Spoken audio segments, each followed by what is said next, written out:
Boker Tov, nous sommes le 19 septembre 2021, c'est l'heure du premier journal d'information en direct de Jérusalem sur Radio Kalita.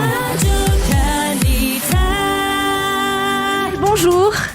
Bonjour Laurence. Et nous commençons ce journal par l'information la plus récente et la plus importante de cette nuit.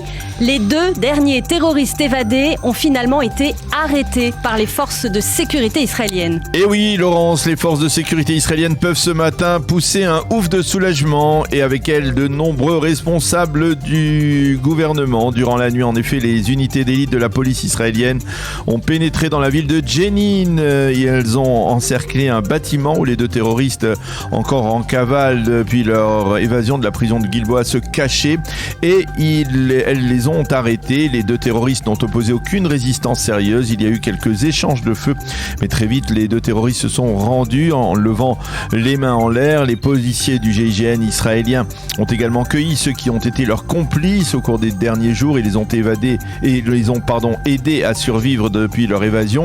Cela faisait une semaine que les forces de sécurité israéliennes étaient persuadées qu'au moins un des 2 évadés avait réussi à franchir la ligne verte et l'on estimait qu'il pouvait avoir trouvé effectivement refuge quelque part dans la ville palestinienne de Jenin.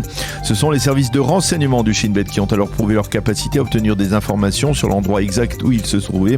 Ce n'est qu'au cours des 24 dernières heures que leur cache a été découverte apparemment. Les unités de la police ont donc bloqué cet accès et l'aboutissement a été l'arrestation en pleine nuit. Le patron de la police, Kobi Shabtai, s'est félicité de cette arrestation et a souligné l'excellente coopération entre les différents services de sécurité israéliens qui a permis donc l'arrestation des 2 derniers évadés une semaine après la capture des 4 premiers. Et nous allons à présent faire un point sur l'épidémie de Covid-19, en particulier après la recommandation de la FDA de ne pas vacciner les moins de 25 ans avec le booster.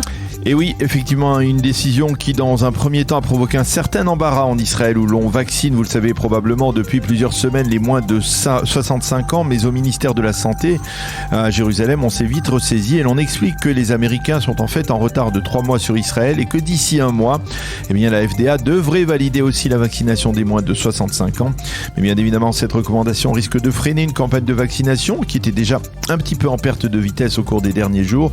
3 millions d'Israéliens se sont fait vacciner au booster, mais il en manque encore plusieurs millions. Ceci étant, le ministère de la Santé a publié hier soir des données réactualisées sur l'épidémie. On y recense durant le Shabbat près de 7000 nouveaux cas avec un taux de positivité de 5,6%.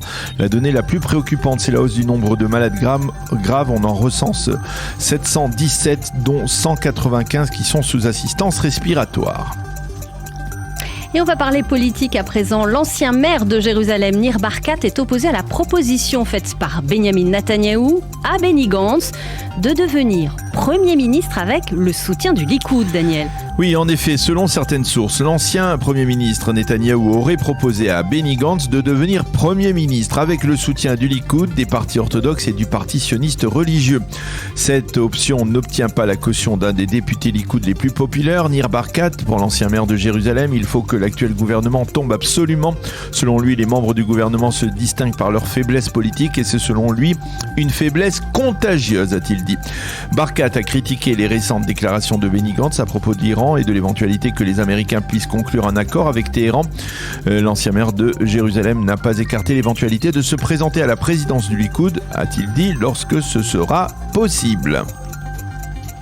Un mot de diplomatie à présent avec l'annonce d'une nouvelle visite de Yair Lapid dans un pays du Golfe. Et oui, en effet, le chef de la diplomatie israélienne a annoncé vendredi qu'il se rendra dans le courant du mois de septembre dans le royaume du Bahreïn, qui, on le sait, a signé un accord de normalisation avec Israël. Il sera le premier ministre israélien à se rendre dans ce pays. Cette annonce a été faite lors d'une réunion en Zoom organisée vendredi par le secrétaire d'État américain Anthony Blinken à l'occasion du premier anniversaire des accords d'Abraham. Cette réunion en Zoom réunissait également les chefs des diplomaties des Émirats, du Bahreïn et du Maroc. Les participants se sont félicités de ces nouvelles relations et ont émis l'espoir que d'autres pays se joindront à eux sur la voie d'une normalisation avec l'État d'Israël.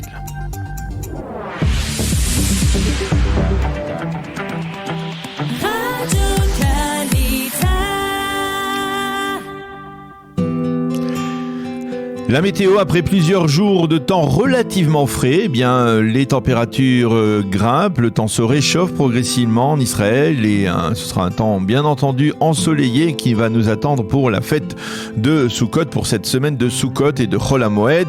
Les températures prévues aujourd'hui, 29 degrés à Jérusalem, 30 à Tel Aviv et 37 degrés à Eilat.